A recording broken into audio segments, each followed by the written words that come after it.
la dédollarisation du commerce international, un entretien de Vikash Piron ou encore les Business Files de la semaine.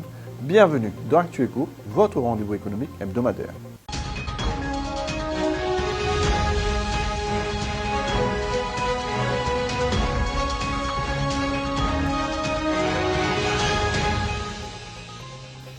Face à la dédollarisation du commerce international, Maurice a déjà pris les devants.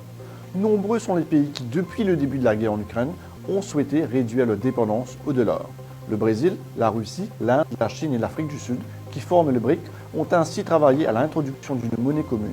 À Maurice, des infrastructures ont été mises en place pour faciliter les transactions dans d'autres devises, dont le yuan et la roupie indienne.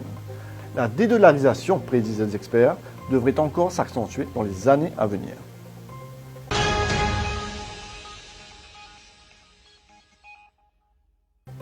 L'Afrique et l'Inde sont dans notre ligne de mire. La déclaration est signée Vikash Piron, chairman de la National Insurance Company, en une de Business Magazine ce mercredi. Fort d'un plan de transformation, la NASI jouit aujourd'hui d'une stabilité financière. L'entreprise a en effet généré l'année dernière des bénéfices de 220 millions pour un chiffre d'affaires de 1,9 milliard de roupies. La NASI souhaite désormais se tourner vers l'Afrique et l'Inde pour y dénicher des opportunités d'affaires.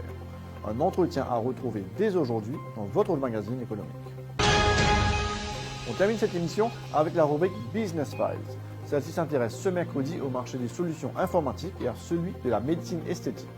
Vous y retrouverez 2 dossiers complets sur ces sujets. Nous voici arrivés à la fin de notre émission. On se retrouve la semaine prochaine pour un autre numéro d'ActuEco. En attendant, retrouvez-nous sur notre site web, mais également sur nos pages Facebook, LinkedIn et YouTube. À bientôt.